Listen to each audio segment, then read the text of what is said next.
بھی سب کا، بلکہ بلاول بھٹو زرداری صاحب نے کہا کہ کالا سانپ تھا افتخار چودھری، اور واقعتاً وہ کالا سانپ تھے جو ایک جملے میں انہوں نے ساری بحث سمیت بڑا کمال جملہ اس کو افتخار چودھری نے ختم کروا دیا تھا۔ بندوق رکھ ایک نقطہ، پاکستان میں سیاسی عمل پر پابندی لگانے والے، پاکستان کے بانیوں کو جیل میں ڈالنے والے،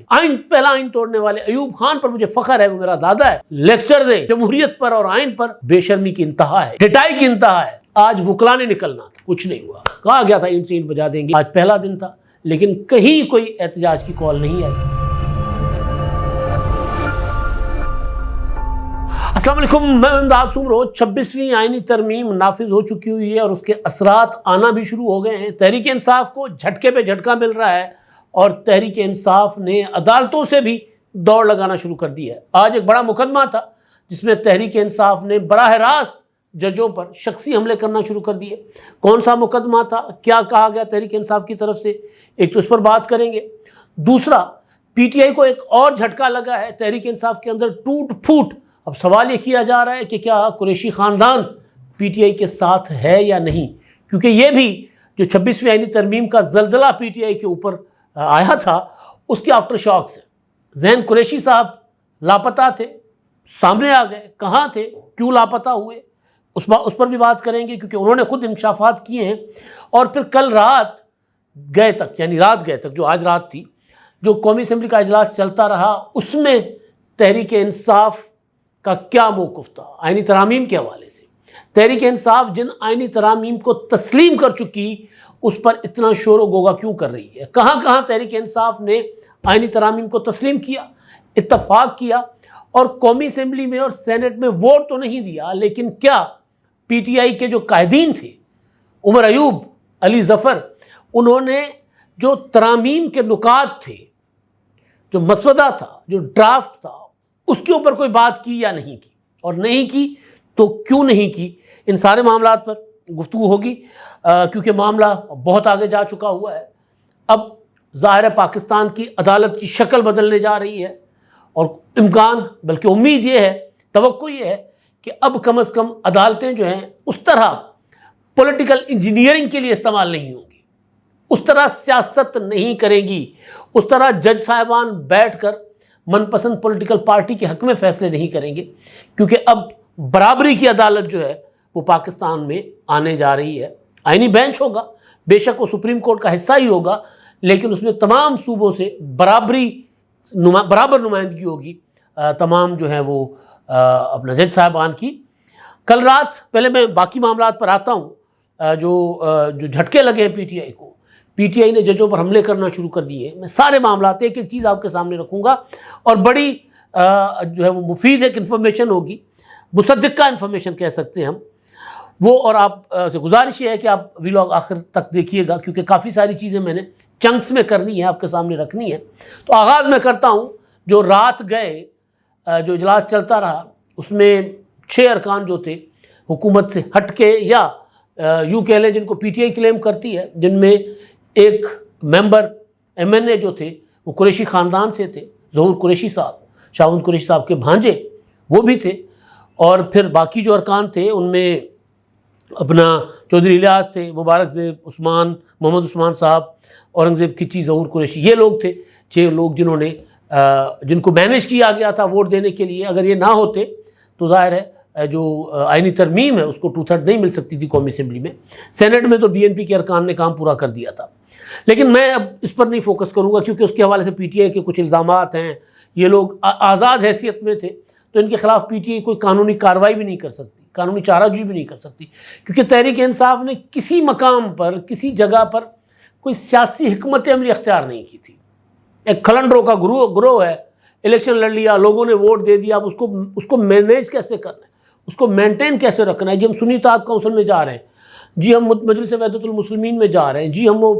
پی ٹی آئی نظریاتی پتہ نہیں کون سی پی ٹی آئی تھی وہ جو اس میں ہم جا رہے ہیں، تو اس طرح کی حرکتیں کرتے رہے آخری وقت تک۔ اس میں کوئی شک نہیں ہے کہ اسٹیبلشمنٹ نے پی ٹی آئی کے راستے تنگ کر دیے تھے، بند کر دیے تھے، لیکن انہوں نے کوئی ایک ایسی چیز نہیں کی جو مستقبل میں پی ٹی آئی کے فائدے میں ہو، یعنی پی ٹی آئی کی قیادت نے۔ تو بہرحال وہ پھر میں اس پر آگے آتا ہوں، لیکن میں ابھی گزارش کر رہا ہوں جو اجلاس تھا قومی اسمبلی کا، بلاول بھٹو زرداری صاحب کی تقریر،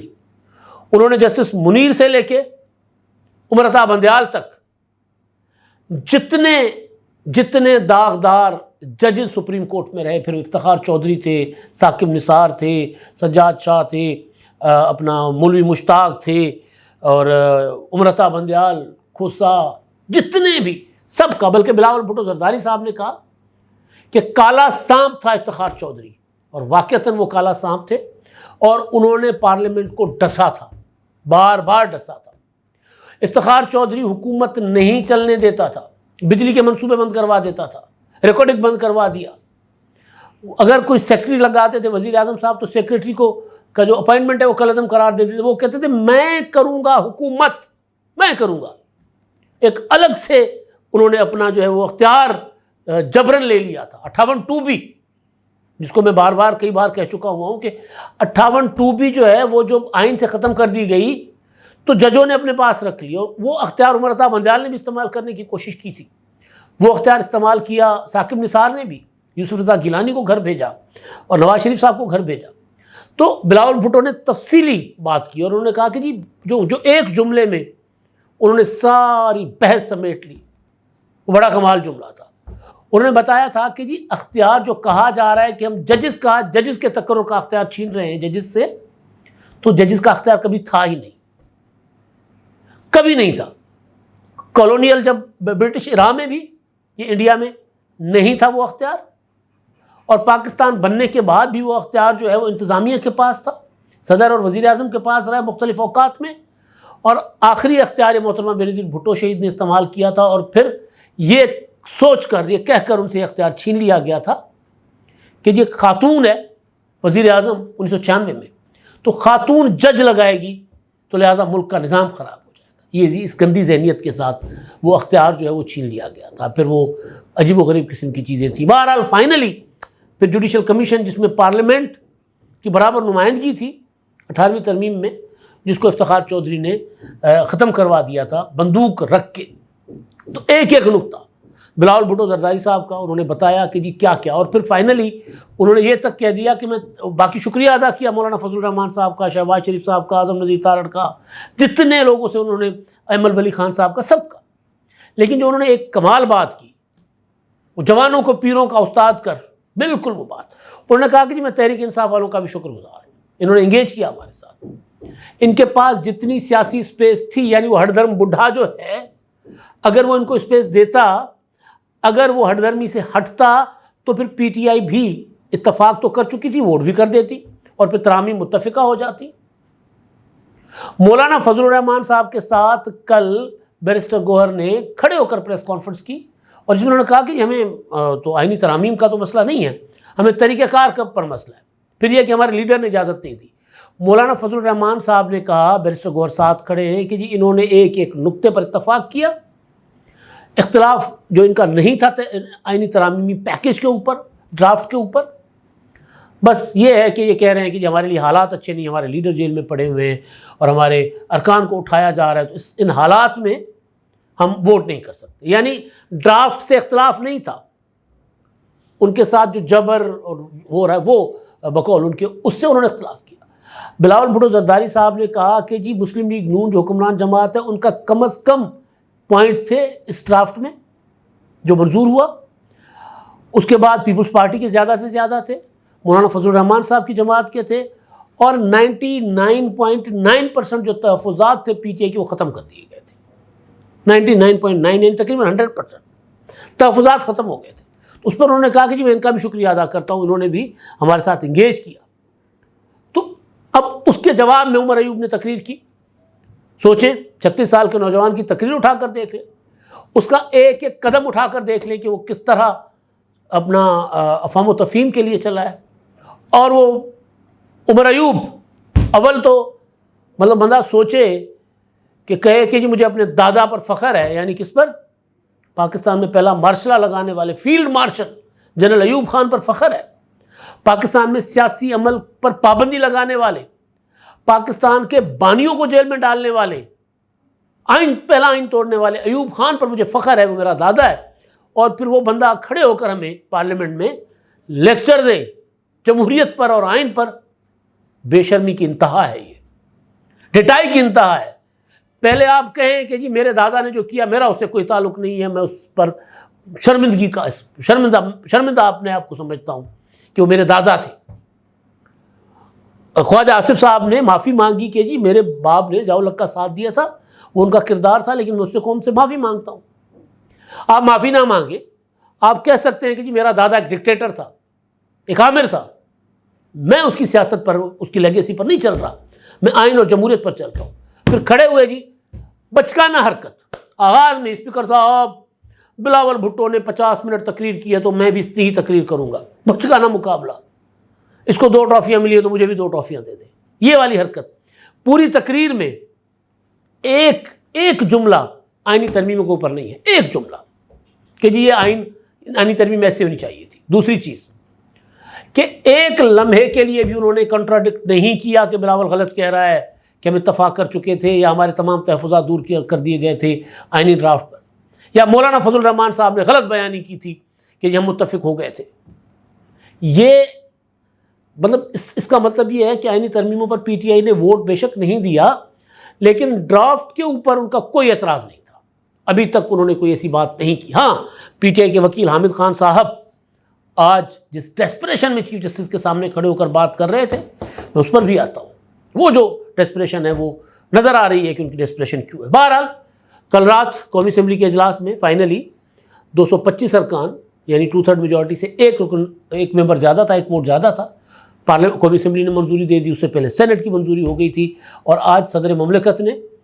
جو سمری گئی ان کے پاس 26ویں آئینی ترمیم کی، انہوں نے اس پر دستخط کر کے اس کو نافذ کر دیا۔ اب کیا ہوگا؟ اب کمیٹیاں بنیں گی،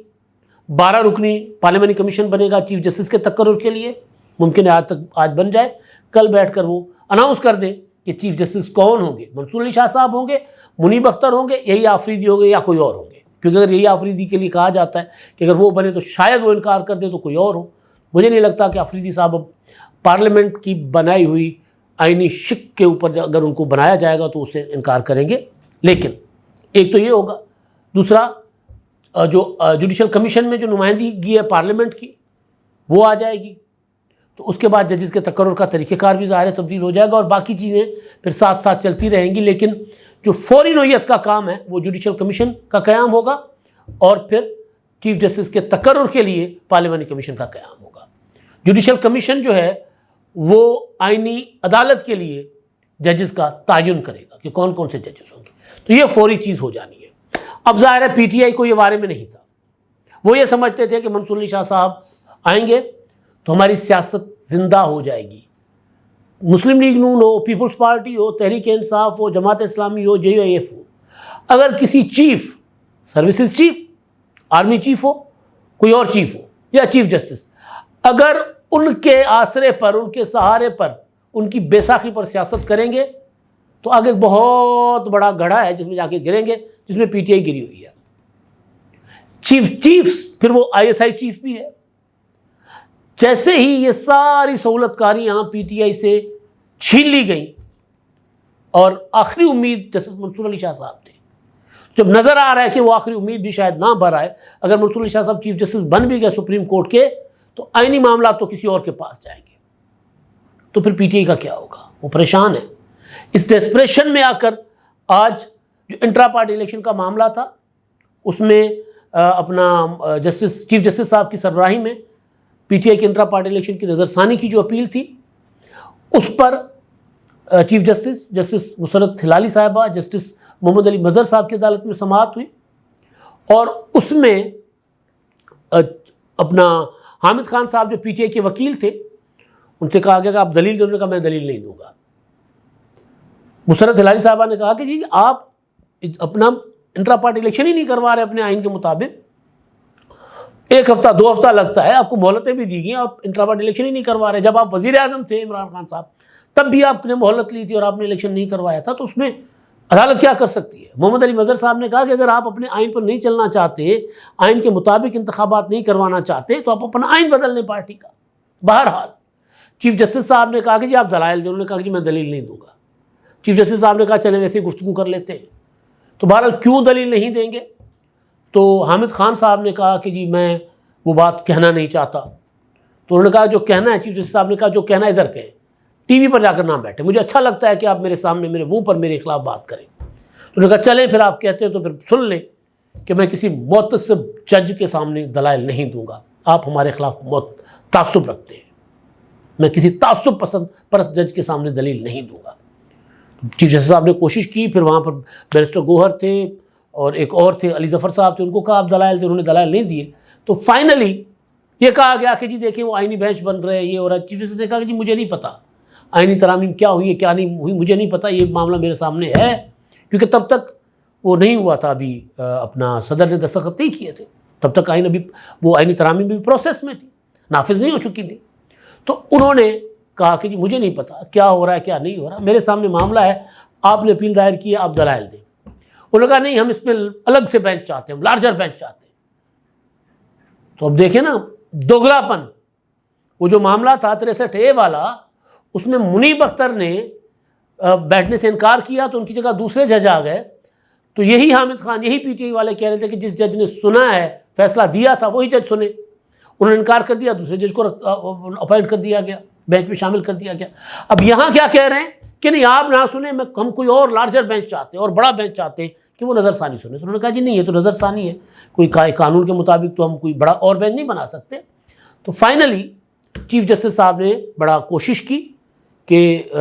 حامد خان صاحب آرگومنٹ دیں، لیکن حامد خان صاحب جو ہیں وہ اینٹ سے اینٹ بجانا چاہتے ہیں۔ کل انہوں نے کہا تھا کہ اس آئینی ترمیم کے ہم اینٹ سے اینٹ بجا دیں گے۔ تو پھر یہ ہوا کہ انہوں نے، حامد خان صاحب نے دلائل نہیں دیے اور فائنلی مسترد کر دی گئی پی ٹی آئی کی نظر ثانی کی اپیل، یعنی وہ جو پی ٹی آئی سے بلے کا نشان چھن گیا تھا انٹرا پارٹی الیکشن نہ کروانے کی وجہ سے، وہ فیصلہ سپریم کورٹ کا نظر ثانی میں بھی اپولڈ ہو گیا، ختم، معاملہ بند ہو گیا، چیپٹر کلوز ہو گیا۔ دوسری چیز، جسٹس منصور علی شاہ صاحب کے سامنے آج ایک معاملہ تھا، یہ میں صرف بتا رہا ہوں کہ آئینی ترمیم کے نافذ ہونے، آئینی ترمیم ہونے کے بعد کس طرح معاملات تیزی کے ساتھ آگے بڑھ رہے ہیں اور اس کے اثرات کیا ہیں۔ تو اس میں ایک مسابقتی کمیشن کا کوئی معاملہ تھا، تو اس میں جسٹس منصور علی شاہ صاحب نے مسکراتے ہوئے سوال کیا کہ کیس اب آئینی بینچ میں جائے گا یا ہم سن سکتے ہیں۔ اب لگتا ہے کہ یہ سوال سپریم کورٹ میں ہر روز اٹھے گا کہ کیس عام بینچ سنے گا یا آئینی بینچ سنے گا۔ فروغ نسیم جو وکیل تھے انہوں نے کہا کہ سیاسی کیسز اب آئینی کیسز بن چکے ہیں۔ جسٹس عائشہ ملک نے مسکراتے ہوئے رواج دیے کہ چلیں اب آپ جانیں اور آپ کے آئینی بینچ جانیں۔ تو جسٹس منصور علی شاہ صاحب نے مسکراتے ہوئے ریمارکس دیے کہ 3 ہفتوں تک کیس کی سماعت ملتوی کر رہے ہیں، تب تک صورتحال واضح ہو جائے گی، ویسے بھی ہمیں خود سمجھنے میں وقت لگے گا۔ یعنی جسٹس منصور علی شاہ صاحب جنہوں نے اپنی جو وقار بنا رکھا تھا اور باوقار جج رہے ہیں، وہ ہماری نظر میں آج بھی باوقار ہیں، لیکن ان کو عمران خان نے بدنام کر دیا کہ جی منصور علی شاہ صاحب ہمارے جج ہیں، وہ تو پی ٹی آئی کے جج ہیں، وہ آئیں گے تو حکومت کو گھر بھیج دیں گے۔ اور اس چکر میں منصور علی شاہ صاحب جو اپنا پوری زندگی ایک باوقار جج کے طور پر مانے گئے، آخری ظاہر ہے سپریم کورٹ کے چیف جسٹس اگر بن گئے تو زبردست، اگر نہیں بنے تو بیچارے ظاہر ہے ان کو عمران خان صاحب نے خراب کر دیا ان کو۔ تو منصور علی شاہ صاحب نے کہا کہ جی آئین کیونکہ تبدیل ہو چکا ہوا ہے تو لہٰذا یہ معاملہ آئینی معاملہ ہے تو یہ ہم نہیں سن سکتے، تو لہٰذا 3 ہفتوں تک سماعت ملتوی کرتے ہیں، کوئی نیا بینچ بن جائے گا، آئینی بینچ بن جائے گا تو وہ یہ معاملہ سنے گا۔ اب اگلی چیز، ایک اور چیز جو میں گزارش کرنا چاہ رہا ہوں، مجھے نہیں سمجھ آ رہی، آج میں پی ٹی آئی کے جو ٹویٹس ہیں، پی ٹی آئی کے جو ولاگرس ہیں، جو بھی ہیں، صحافی ہیں، پروپیگنڈسٹ ہیں، جو بھی ہیں، سب مایوس، سب کہتے چلیں شکست ہو گئی، کوئی بات نہیں، اب اگلی صبح کی تیاری کر لیتے ہیں۔ مجھے یہ بات نہیں سمجھ آ رہی کہ جن آئینی ترامیم سے پارلیمنٹ کی بالادستی ہوگی، وہ آئینی ترامیم پی ٹی آئی کے لیے شکست کیوں ہے؟ کیا پی ٹی آئی یہ طے کر چکی ہے کہ آئندہ کبھی بھی ان کی حکومت نہیں آئے گی، آئندہ کبھی بھی وہ پارلیمنٹ میں نہیں آئیں گے؟ اگر پی ٹی آئی یہ سمجھتی ہے کہ وہ ملک کی پاپولر ترین جماعت ہے تو یہ آئینی ترامیم کل کو وہ اختیار جو پارلیمنٹ کا ہے، ظاہر ہے پارلیمنٹ میں آ کر استعمال ہو سکتا ہے نا، تو پارلیمنٹ میں آ کر وہ بھی استعمال کر سکتے ہیں، آج استعمال کر سکتے ہیں، پارلیمنٹری کمیشن میں استعمال کر سکتے ہیں، پارلیمنٹری کمیٹی میں استعمال کر سکتے ہیں، جوڈیشل کمیشن میں استعمال کر سکتے ہیں۔ مجھے نہیں سمجھ آتی کہ اتنے پریشان کیوں ہیں۔ اچھا جی، دوسری، آج وکلا نے نکلنا تھا، کچھ نہیں ہوا، کہا گیا تھا اینٹ سے اینٹ بجا دیں گے، آج پہلا دن تھا لیکن کہیں کوئی احتجاج کی کال نہیں آئی۔ اور تحریک انصاف مجھے نہیں لگتا کہ اب کوئی احتجاجی تحریک، چاہے وہ عدلیہ کی آزادی کے نام پر ہو یا عمران خان کی آزادی کے نام پر، وہ چلانے کی پوزیشن میں ہے، کیونکہ پھوٹ بہت پڑ چکی ہوئی ہے، شور تھا بہت زیادہ۔ کل محترمہ مہربانو قریشی صاحبہ نے بھی ٹویٹ کیا کہ میرے بھائی سے ہمارا رابطہ نہیں ہے، زین قریشی صاحب سے۔ پی ٹی آئی والے زین قریشی صاحب اور دوسرے جو پی ٹی آئی کے لاپتہ لوگ کو 9 ارکان تھے یا 11، ان کے متعلق کہ جی یہ بک گئے، یہ غدار ہیں، یہ فلاں ہیں، یہ فلاں ہیں، تو فائنلی کل رات کو کہا گیا کہ زین قریشی جو ہیں وہ آ گئے پارلیمنٹ میں، قومی اسمبلی میں ووٹ دینے۔ تو زین قریشی نے ایک ویڈیو بیان جاری کیا 7-7.5 منٹ کا، ایڈیٹیڈ ہے، آپ اس کو سنیں گے تو اس میں جو جھٹکے لگتے ہیں تو وہ بتا رہے ہیں کہ جی یہاں پر بات کاٹ کے دوبارہ کوئی اور بات کی ہوگی، دوبارہ وہ ایڈیٹنگ ہوئی اس میں۔ تو وہ یہ کہہ رہے ہیں کہ جی میں کہیں لاپتہ نہیں ہوا، میرا کسی بھی سرکاری بندے سے، کسی ایجنسی کے بندے سے کوئی میری ملاقات نہیں ہوئی، نہ میں آج قومی اسمبلی میں آیا ہوں، نہ اس کے آس پاس کہیں بھٹکا ہوں۔ کوئی ثابت کر دے کہ میری کسی سرکاری بندے سے ملاقات ہوئی ہے یا میں قومی اسمبلی کے آس پاس بھٹکا ہوں، میں ریزائن کر دوں گا قومی اسمبلی سے۔ دوسری چیز، انہوں نے کہا کہ جی 15 اکتوبر کو میرے والد صاحب نے، میں پشاور میں تھا، پریس کانفرنس کر رہا تھا پارٹی قائدین کے ساتھ، تو والد صاحب نے کا پیغام آیا مجھے کہ جی مجھے آ کے ملو، ان کی طبیعت خراب تھی۔ تو کہتے ہیں میں جیل پہنچا اور انہوں نے مجھے، والد صاحب نے مجھے کہا کہ بلکہ لاہور میں ملا یہاں پر عدالت میں، تو انہوں نے مجھے کہا کہ جی آپ روپوش ہو جاؤ، آپ انڈر گراؤنڈ ہو جاؤ۔ تو میں کے پی کے چلا گیا، میں کے پی کے میں انڈر گراؤنڈ۔ اب پی ٹی آئی پوری کی پوری قریشی خاندان کو مشکوک دیکھ رہی ہے، کیونکہ ظہور قریشی نے ووٹ دیا، زین قریشی کے اوپر سوال اٹھائے جا رہے تھے، اور پھر مہربانو قریشی کہتی ہیں کہ ہمارے بھائی سے کوئی رابطہ نہیں ہے۔ بھائی کہہ رہے ہیں کہ میں والد صاحب کی مرضی سے ان کے احکامات پر روپوش ہوا تھا اور کے پی کے میں ہوا تھا، یعنی پارٹی کو پتا تھا کہ زین قریشی کدھر ہے، یا پھر زین قریشی اب پارٹی کو ذرا بیوقوف بنا رہے ہیں، کوئی گڑبڑ ہے، اور گڑبڑ بڑی تگڑی ہے۔ اس گڑبڑ کے اوپر میں اگلے کسی ولاگ میں آپ کے ساتھ ڈیٹیل میں گفتگو کروں گا، کیونکہ میرے پاس اس حوالے سے کافی ساری انفارمیشن ہے، کچھ مزید انفارمیشن میں کلیکٹ کر رہا ہوں کہ پی ٹی آئی کے اندر چل کے آ رہا ہے۔ اب تک کے لیے اتنا ہی۔